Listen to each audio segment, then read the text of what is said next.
Hola, mi nombre es Roberto Leonel, soy estudiante de la licenciatura de Médico Cirujano y Partero de la Universidad de Guadalajara en el Centro Universitario de la Costa. El día de hoy vamos a hablar acerca de la cirugía bariátrica como parte del programa de cirugía de mínima invasión impartida por el Dr. Guillermo Ramos. Antes de hablar como tal sobre la cirugía bariátrica, vamos a hablar un poco sobre la obesidad.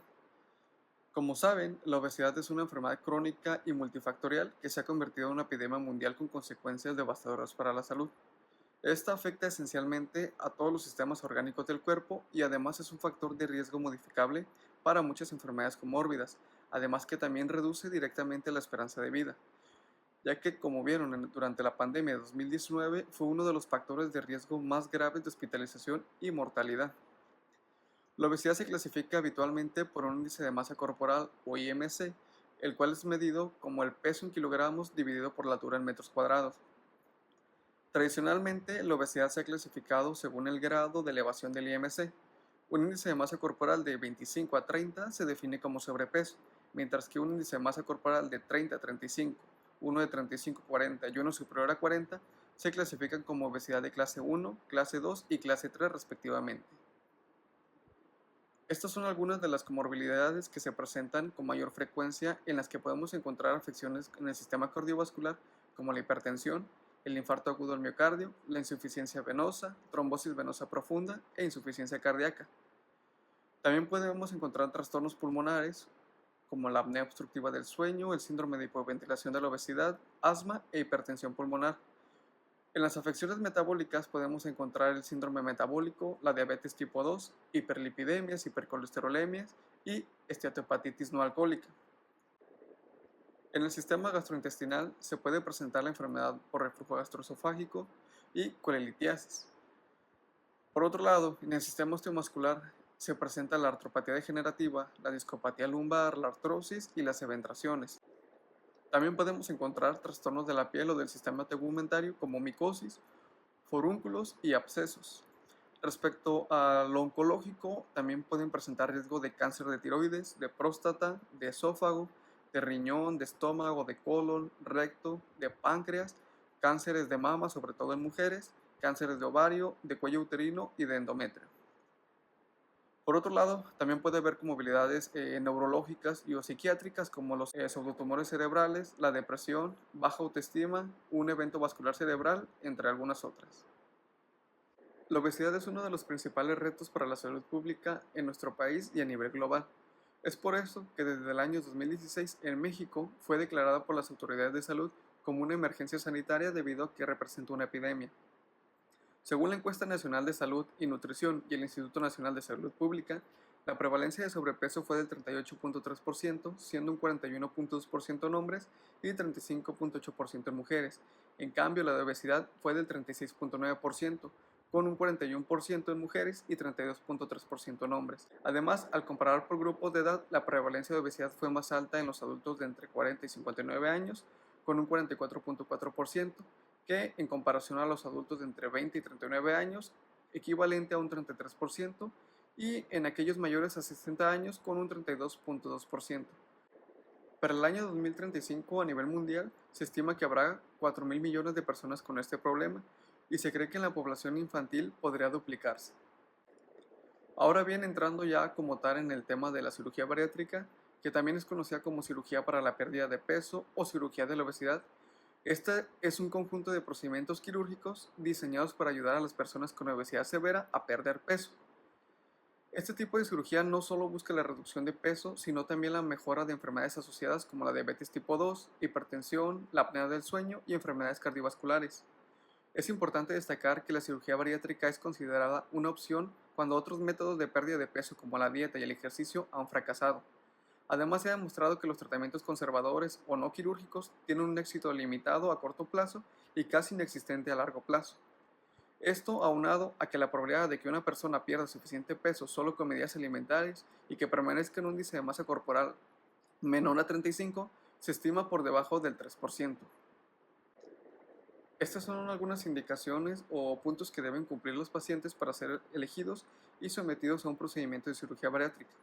En primer lugar, estas cirugías están indicadas en aquellos pacientes que tienen obesidad o un exceso de peso muy importante con un índice de masa corporal mayor a 40 y que no presenten enfermedades concomitantes, o en aquellos pacientes con un índice de masa corporal de 35 a 40 y que presenten alguna comorbilidad asociada a la obesidad.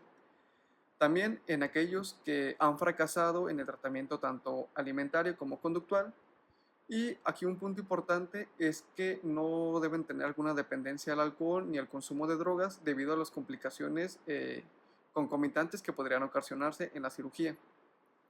Además, estos pacientes deben ser estables desde el punto de vista psiquiátrico y deben ser personas motivadas, así como conocedores de la operación y de sus secuelas.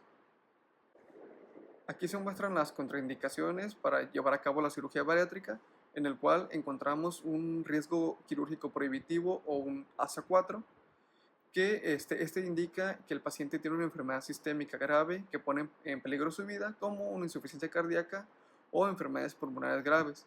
En estos casos, el riesgo de complicaciones durante o después de la cirugía es extremadamente alto, lo que hace que el procedimiento sea demasiado peligroso. También encontramos la inestabilidad psicológica o la incompetencia mental para poder comprender el procedimiento, ya que la cirugía bariátrica requiere un compromiso a largo plazo para poder realizar cambios significativos en el estilo de vida, incluyendo la dieta y la actividad física. Si un paciente tiene inestabilidad psicológica o no comprende el procedimiento y sus consecuencias, es muy probable que no pueda adherirse a las recomendaciones y esto pone en riesgo su salud y el éxito de la cirugía. Otro punto es la incapacidad o la falta de deseo para modificar el estilo de vida en el posoperatorio, ya que el éxito de la cirugía bariátrica pues depende de gran medida de la capacidad del paciente para cambiar su dieta, realizar ejercicio y adoptar un estilo de vida saludable. Si un paciente no está dispuesto o no puede hacer estos cambios, es muy probable que no logre los beneficios esperados de la cirugía. La adicción a las drogas, alcohol u otras sustancias pueden aumentar el riesgo de complicaciones quirúrgicas, afectar la cicatrización y el manejo del dolor y dificultad de adherencia a las modificaciones necesarias en el estilo de vida. También los problemas activos de bulimia o algunos otros trastornos de alimentación indican una relación poco saludable con la comida que puede ser exacerbada por la cirugía bariátrica. Estos trastornos pueden dificultar la adherencia a los cambios dietéticos necesarios y aumentar el riesgo de complicaciones postoperatorias, como la desnutrición o problemas psicológicos graves. Otro punto importante son aquellos individuos que son incapaces de ambular, debido a que la movilidad limitada antes de la cirugía puede complicar el postoperatorio, ya que la actividad física es crucial para la recuperación y para prevenir complicaciones.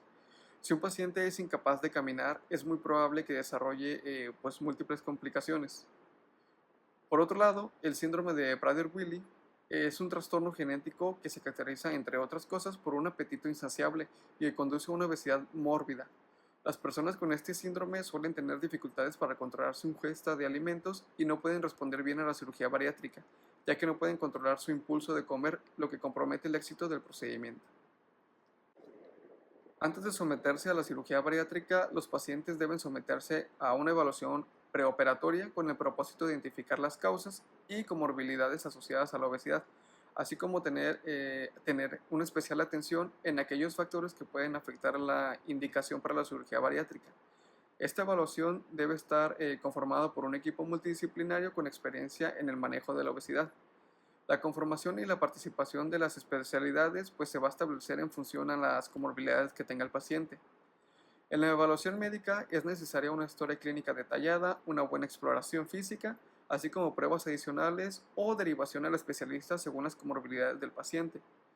Se debe realizar además una valoración cardiopulmonar con un examen de apnea del sueño, electrocardiograma, una radiografía de tórax, un ecocardiograma en caso de sospechar alguna cardiopatía o hipertensión pulmonar, y además en pacientes con antecedentes de trombosis se sugiere una evaluación diagnóstica apropiada para investigar la trombosis venosa profunda.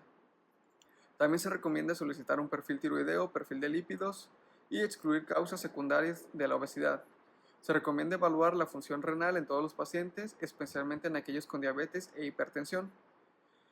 Ante pacientes con enfermedad pulmonar intrínseca o trastornos en los patrones del sueño, se recomienda incluir una gasometría arterial y solicitar una evaluación por el servicio de neumología.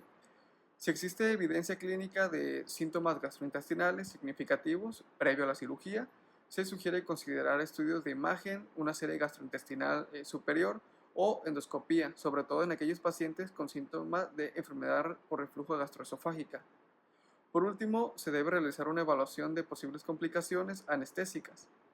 También en la evaluación nutricional, todos los pacientes con obesidad mórbida requieren una evaluación nutricional íntegra previa a cualquier procedimiento de cirugía bariátrica.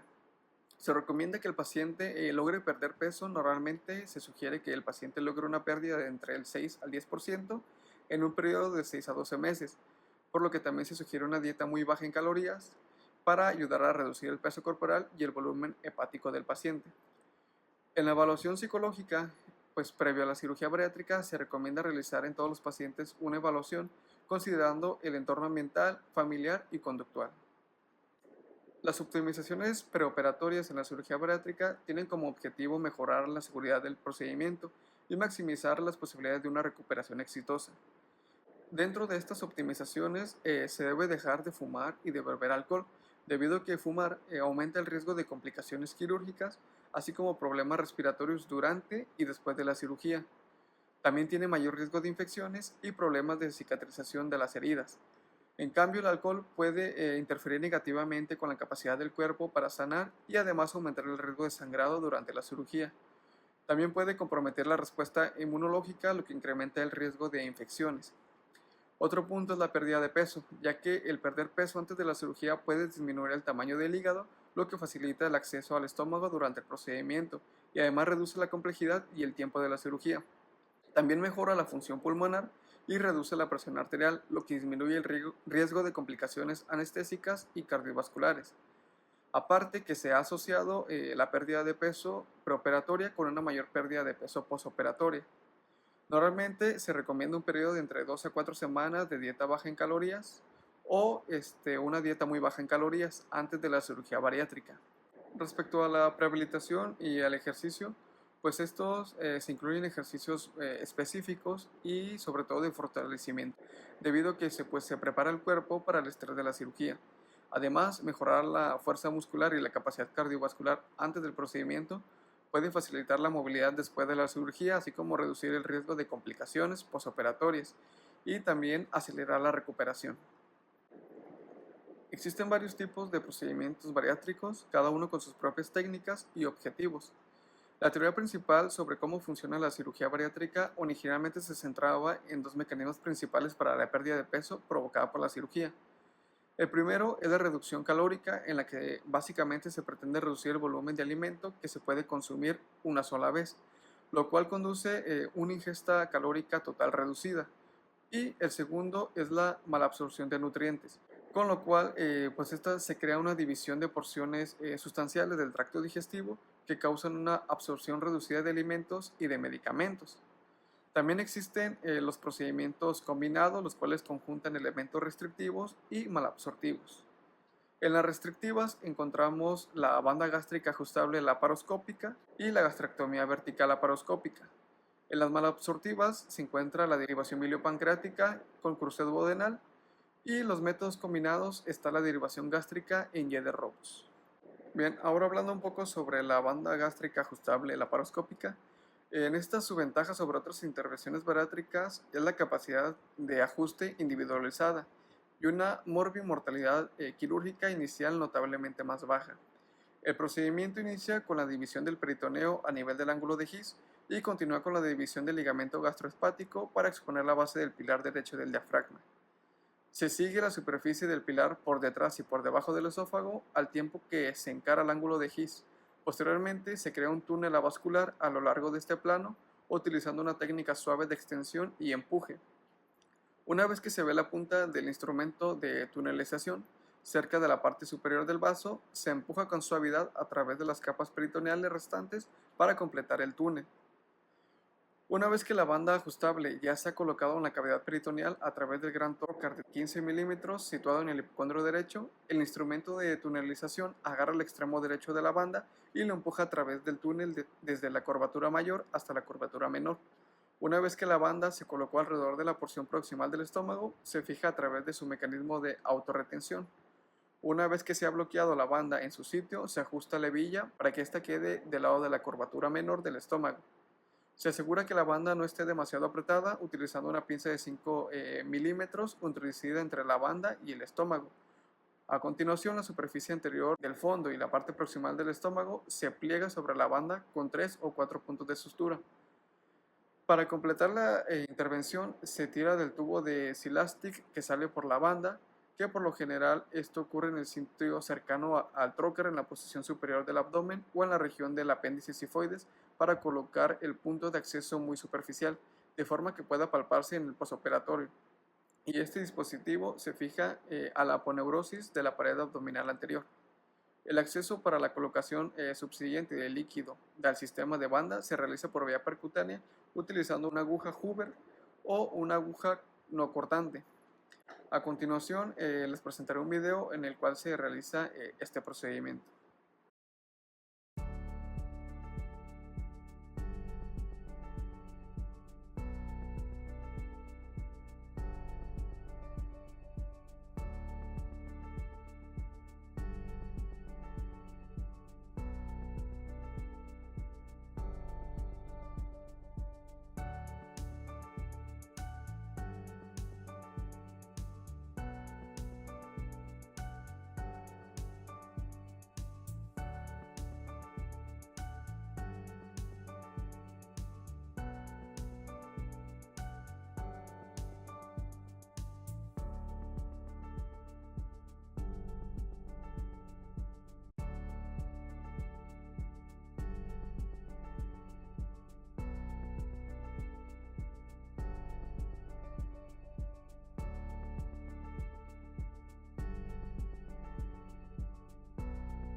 La gastrectomía vertical laparoscópica, también llamada manga gástrica, tiene la ventaja de ser una cirugía técnicamente más sencilla, además que también reduce la producción de hormona grelina responsable del hambre, lo que puede ayudar considerablemente a reducir el apetito. La operación inicia con la desvascularización de la curvatura mayor mediante el bisturí armónico, iniciando 3 a 4 centímetros proximal al píloro y se continúa hasta el pilar izquierdo del diafragma. La movilización completa del fondo gástrico y la división de las inserciones fibrosas posteriores hacia el antro y el cuerpo del estómago se realizan de forma que el estómago quede unido únicamente por la curvatura menor. Posteriormente se utilizará la grapadora para realizar la división del estómago. El primer disparo de la grapadora se coloca en el punto de desvascularización de la curvatura mayor, en el ángulo que apunta casi 2 centímetros por fuera de la incisura, El antro es más grueso en este sitio, por lo que se debe utilizar un cartucho de grapas lo suficientemente grande para permitir una buena aproximación y cierre. Después del primer disparo de la grapadora, algunos cirujanos le piden al anestesiólogo introducir un dilatador y que coloque sobre la curvatura menor del estómago.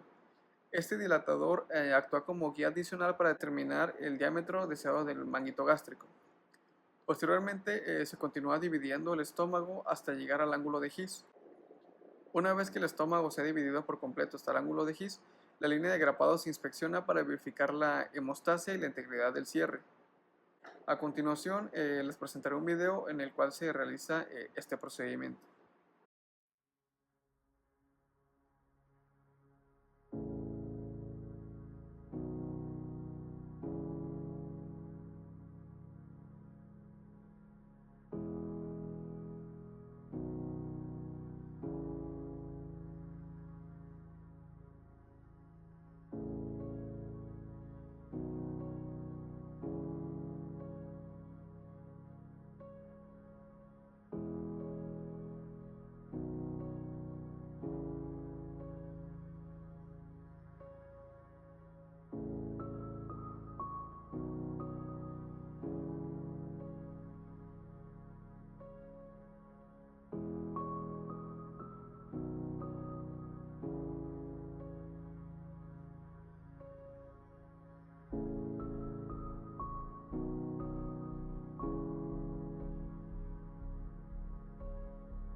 La derivation biliopancreática produce una pérdida de peso basada fundamentalmente en la mala absorción, pero también tiene un componente restrictivo.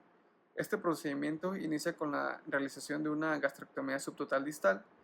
Se crea una bolsa gástrica residual de 200 mililitros para pacientes con obesidad grave o una bolsa ligeramente más grande para pacientes con un índice de masa corporal menor a 50. Posteriormente se identifica el ilion terminal y se divide entre los 200-250 centímetros proximales a la válvula ileocecal. El extremo distal del ilion dividido se anastomosa con el estómago, creando un estoma de 2 a 3 centímetros. Se realiza una anastomosis laterolateral en el extremo proximal del ilion, casi 100 centímetros proximal a la válvula ileocecal. Aunque algunos cirujanos realizan la anastomosis a 50 centímetros proximales a la válvula, pero en estos pacientes debe existir una elevada probabilidad de un consumo adecuado de proteínas en el posoperatorio. La colecistectomía profiláctica se realiza por una elevada incidencia de formación de cálculos biliares con la mala absorción de sales biliares. El cruce duodenal, pues esta es una modificación que se creó para ayudar a disminuir la elevada incidencia de úlceras anastomóticas tras una derivación biliopancreática. La diferencia principal entre la derivación biliopancreática y el cruce duodenal radica que en lugar de una gastrectomía distal se realiza la sección de todo el estómago, con excepción de un fragmento estrecho de la curvatura menor, con la creación de un tubo gástrico como una manga gástrica. Esto produce una pérdida de peso óptima al tiempo que permite el consumo adecuado de alimentos por vía oral. El duodeno se divide en la primera porción, dejando casi 2 centímetros de longitud del duodeno intacto distal al píloro. Este extremo del duodeno se anastomosa con los 250 centímetros de línea distal. Esta anastomosis a menudo se realiza en forma término-terminal con una grapadora circular. Por último, la configuración del intestino distal y la colecistectomía son muy similares a la derivación biliopancreática. A continuación, les presentaré un video en el cual se realiza este procedimiento.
A pesar de que ha perdido cierto grado de popularidad debido al auge de la gastrectomía en manga, el bypass gástrico en jet de Rhodes sigue siendo una cirugía bariátrica elegida con mucha frecuencia, debido a su excelente eficacia. Esta técnica, en el primer paso, es movilizar el epiplón en busca del ligamento de Trex. Posteriormente, se elige un sitio aproximadamente de entre 40 y 50 centímetros distal al ligamento para la división del yeyuno. La división del yeyuno proximal se realiza con una grapadora lineal, utilizando el cartucho blanco de la grapadora. La división del mesenterio en dicha ubicación se realiza utilizando un bisturí armónico, de forma que pueda lograr la movilización adecuada del asa de Rhodes. Se mide la longitud del asa de Rhodes, que por lo general es de 100 a 150 centímetros, pero puede variar según la preferencia y la experiencia de cada cirujano. Se crea una yeyunostomía en el extremo proximal de la rama biliopancreática en la ubicación determinada del asa de Rhodes. Posteriormente se realiza una anastomosis laterolateral con grapas, ya sea con una técnica con una o dos líneas de grapas. El defecto por donde se introdujo la grapadora se cierra con material de sutura, pero puede cerrarse también con grapas, solamente teniendo cuidado de no reducir la luz del tubo digestivo en esta zona. Ahora se realiza el paso de la rama de Rhodes hacia el estómago. Se pueden utilizar dos vías. Si se utiliza la vía antecólica, el extremo de la rama de Rhodes solo se desplaza en dirección cefálica. En cambio, si se utiliza una vía retrocólica, se debe crear un defecto en el mesenterio del colon transverso, justo a la izquierda y ligeramente por arriba del ligamento de Treitz. Se separa el lóbulo izquierdo del hígado utilizando cualquiera de los diversos tipos de separadores, y con el bisturí armónico se divide el peritoneo en el área del ángulo de His. Después se utiliza un cartucho de grapadora de color azul en sentido transverso desde la curvatura menor, cruzando parcialmente a través del estómago, seguido por múltiples disparos en dirección del ángulo de His para poder completar así la separación de la bolsa gástrica del resto del estómago. El uso de una sonda de Ewald pasada por el anestesiólogo y colocada contra la curvatura menor puede ayudar a calibrar el tamaño de la bolsa. Una vez que se creó la bolsa, la rama de Rhodes es llevada hacia la bolsa gástrica proximal para su anastomosis lineal con grapas. El extremo proximal del asa de Rose se alinea con el extremo distal de la bolsa gástrica y los lados de los órganos se suturan, manteniendo una posición lateral. Se introduce un cartucho de grapadora de color azul a través de la gastrotomía y de una enterotomía con introducción de dos ramas de la grapadora, creando la anastomosis. El defecto por el cual se introdujo la grapadora se cierra con material de sutura y a menudo se refuerza con una segunda capa de sutura. Por último, se revisa la gastroyeyunostomosis con la inyección de azul de metileno bajo presión a través de la sonda Ewald o con el uso de un endoscopio flexible para poder buscar alguna fuga a través de la anastomosis. A continuación, les presentaré un video en el cual se realiza este procedimiento.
Respecto a los resultados obtenidos de la cirugía bariátrica, se han descrito y observado grandes beneficios. En comparación a los pacientes con obesidad que no se sometieron a cirugía bariátrica, los pacientes que sí fueron sometidos a la cirugía tuvieron una disminución del 44% en la incidencia total de cáncer y una reducción en el cáncer relacionado con la obesidad. Específicamente disminuyó el riesgo de cáncer colorectal, el cáncer de endometrio, cáncer de mama y el cáncer de ovario. Respecto a la mortalidad, los pacientes que fueron sometidos a la cirugía, pues se asoció con un menor riesgo de mortalidad por todas las causas, incluyendo la mortalidad por enfermedad cardiovascular, la mortalidad relacionada con la diabetes y la mortalidad asociada con el cáncer. Respecto al riesgo cardiovascular, los pacientes sometidos a la cirugía bariátrica tuvieron un riesgo reducido de accidente cerebrovascular, eventos cardiovasculares, infarto de miocardio y fibrilación auricular en comparación a los que no se sometieron a la cirugía. Por otro lado, la cirugía bariátrica también condujo a un riesgo significativamente menor de irregularidad menstrual, de hirsutismo, infertilidad y la incidencia de síndrome de ovario poliquístico disminuyó significativamente. Respecto a los resultados maternos y neonatales, pues la cirugía bariátrica redujo las tasas de diabetes mellitus gestacional e hipertensión gestacional. Sin embargo, aumentó el riesgo de anemia materna. No se encontró ninguna asociación con la preeclampsia, pero en cuanto a los resultados neonatales, la cirugía bariátrica redujo significativamente el riesgo de macrosomía y parto postérmino. Respecto a los riesgos de fractura, los pacientes sometidos a cirugía bariátrica se asociaron con un mayor riesgo de fracturas, especialmente fracturas de miembros superiores, en comparación a los pacientes con obesidad que no se sometieron a la cirugía. Y en los resultados acerca de la salud mental, pues se demostró que mejoró la depresión y la ansiedad en pacientes con obesidad. Sin embargo, la cirugía bariátrica también pareció aumentar el riesgo de suicidio y de autolesión. Y en las enfermedades relacionadas con los riñones, pues un análisis de un subgrupo de cirugía bariátrica demostró un mayor riesgo de cálculos renales en pacientes después de una derivación gástrica en Gede-Roux y una disminución del riesgo de cálculos renales después de la gastrectomía en manga. Por último, aquí les presento algunas de las complicaciones más frecuentes en las cirugías bariátricas. En la derivación gástrica en Gede-Roux, la estenosis, la anastomosis gastroyeyunal es un evento adverso muy común después de la derivación gástrica en Gede-Roux, que puede ocurrir tan pronto como en las primeras semanas después de la operación o muchos años después de la cirugía. En algunas series quirúrgicas la frecuencia de estenosis se mantuvo entre el 20 y el 30%. La etiología exacta de esa estenosis no ha sido completamente dilucidada, pero la ulceración, las isquemias y las fugas anastomósticas menores, así como las reacciones a cuerpos extraños o a las grapas o a las suturas, probablemente contribuyen. La técnica quirúrgica probablemente también contribuye, ya que se ha demostrado que las operaciones que involucran grapadores circulares tienen más probabilidad de estenosis. Los pacientes con estenosis anastomótica suelen presentar síntomas de náuseas y vómitos en el periodo postoperatorio temprano. Además, también refieren la incapacidad de avanzar en su dieta más allá de los líquidos. Otros pacientes también describen disfagia, mientras que algunos pueden presentar un dolor abdominal postprandial significativo. Las estenosis estrechas se pueden diagnosticar mediante una serie radiológica del tracto gastrointestinal superior, pero se pueden pasar por alto estrechamientos más sutiles. El tratamiento estándar para las estenosis es la dilatación endoscópica y se puede realizar inmediatamente después del diagnóstico. En este se introduce un endoscopio hasta el sitio de la estenosis, luego se pasa un balón a través del endoscopio y se infla cuidadosamente en el área estrechada para poder ensanchar el lumen. La terapia debe apuntar a lograr un diámetro luminal de entre 10 a 15 milímetros. Sin embargo, la dilatación debe ser gradual y a menudo puede requerir también más sesiones de dilatación, en particular en pacientes con estenosis muy estrechas. Además, debe tener cuidado de no dilatar demasiado la anastomosis, ya que esto se asocia con un mayor riesgo de complicaciones y puede provocar que el paciente experimente una menor sensación de restricción y, en última instancia, un aumento del peso. Respecto a las estenosis de las mangas gástricas, pues estas se presentan en hasta el 4% de los pacientes y típicamente ocurren a nivel de la incisura. Los pacientes se presentan con síntomas de náuseas y vómitos cuando avanzan en sus dietas más allá de los líquidos. Sin embargo, otros pacientes pueden presentar síntomas de reflujo gastroesofágico. El diagnóstico a menudo se puede hacer a través de una serie gastrointestinal superior que típicamente mostrará un área de estrechamiento significativo a nivel de la incisura dentro de la manga gástrica, aunque también se puede hacer durante la endoscopía superior, pero el endoscopista debe estar familiarizado con la afección. El tratamiento endoscópico de la estenosis en manguito, al igual que la derivación gástrica en Gede-Roux, implica la dilatación con balón. Esta puede iniciarse a 20 milímetros con un balón de expansión radial. Sin embargo, si la dilatación no tiene mucho efecto aparente sobre la estenosis, se puede proceder inmediatamente a la dilatación neumática con un balón de calace de 30 milímetros bajo fluoroscopía.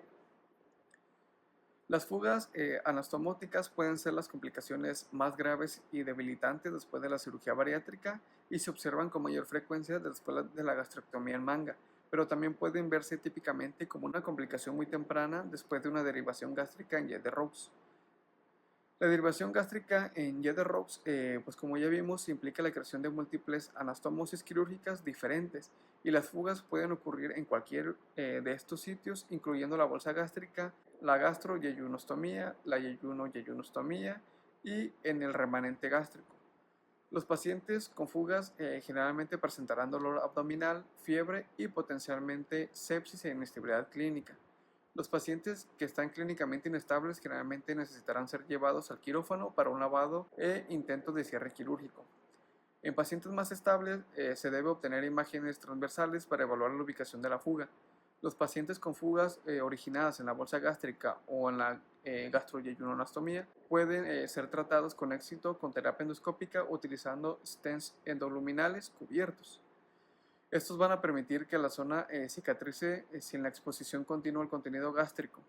El stent crea un sellado temporal mientras la fuga se resuelve y generalmente se retira en una segunda intervención después de varias semanas. Por otro lado, en casos seleccionados, los clips endoscópicos grandes, conocidos también como clips OTS, pueden aplicarse para cerrar directamente la fuga, sobre todo si esta es pequeña y localizada. Respecto a las fugas de la gastrectomía en manga, estas pueden ser observadas hasta en el 5% de los pacientes y pueden ocurrir en cualquier lugar a lo largo de la línea de las grapas. Sin embargo, la mayoría de las fugas ocurren cerca de la parte superior de esta línea de grapas en el ángulo de His, que es particularmente susceptible a las fugas porque esta área tiene una pared gástrica muy delgada. Las fugas de la manga generalmente se presentan en el periodo posoperatorio temprano, pero las fugas crónicas pueden presentarse en cualquier momento, a veces incluso muchos años después de la cirugía. La presentación clínica de los pacientes con fugas varían típicamente según el momento en que se produzca la fuga. Los pacientes con fugas agudas o menores a 7 días después de la cirugía suelen presentar signos de sepsis y a menudo son hemodinámicamente inestables y requieren una intervención quirúrgica urgente con lavado abdominal y colocación de drenajes abdominales. Se necesita una evaluación rápida para reducir las complicaciones asociadas. Si bien algunos pacientes con fugas necesitarán una nueva operación, la mayoría puede ser tratada con diversas técnicas endoscópicas. Lamentablemente, esto a menudo implica un tratamiento prolongado que puede conllevar largas estancias en el hospital e impactos significativos en la calidad de vida. El tratamiento endoscópico más comúnmente utilizado para las fugas de la gastrectomía en manga es el uso de stents metálicos autoexpansibles cubiertos. Estos stents tratan las fugas de la manga a través de dos mecanismos. El stent cubre el orificio de la fuga y trata la estenosis gástrica distal y remodela el estómago. Los stents utilizados pueden incluir stents totalmente cubiertos y parcialmente cubiertos. La desventaja de usar stents parcialmente cubiertos es la mayor dificultad de quitar estos stents una vez que la fuga se ha curado. Otras opciones de tratamiento para el cierre de fugas incluyen dispositivos que intentan cerrar directamente el orificio de la fuga, incluido el uso de clips a través del endoscopio y suturas endoscópicas. Un tratamiento novedoso para las fugas gastrointestinales es el uso de la terapia de vacío endoscópico, que implica la colocación de una esponja de vacío unida a una sonda nasogástrica dentro o adyacente a la fuga. Luego se aplica succión continua de un dispositivo de vacío de herida a través de la sonda nasogástrica. La esponja induce la formación de tejido de granulación, mientras que la succión elimina líquido, pus y cualquier residuo necrótico asociado para lograr la curación de las fugas. Sin embargo, este tratamiento requiere la colocación de nuevas esponjas cada 3 a 7 días, lo que resulta en múltiples procedimientos endoscópicos. La colocación de una banda gástrica ajustable puede complicarse por la erosión de parte o de toda la banda en el lumen gástrico. Esto puede ocurrir en el periodo posoperatorio temprano o muchos años después. Se cree que la erosión de la banda ocurre secundaria a una reacción inflamatoria entre la banda y la pared gástrica. Los síntomas varían desde pacientes completamente asintomáticos hasta el desarrollo de enfermedad por reflujo gastroesofágico, náuseas y vómitos, o de signos de infección. La técnica para la extracción endoscópica de la banda gástrica utiliza un literoptitor mecánico. Primero se inserta un alambre a través del endoscopio y se posiciona en el estómago distal. Luego el endoscopio se reintroduce junto con el alambre, se forma un bucle alrededor de la banda y se utiliza el litrotriptor para cortar la banda. Si la banda seccionada es visible, se retira a través de la boca. Por otro lado, las bandas que no se pueden extraer con éxito mediante endoscopía necesitarán extracción quirúrgica. Bueno, de mi parte sería todo. Agradezco mucho por su atención y espero que haya sido de interés y de utilidad. Muchas gracias.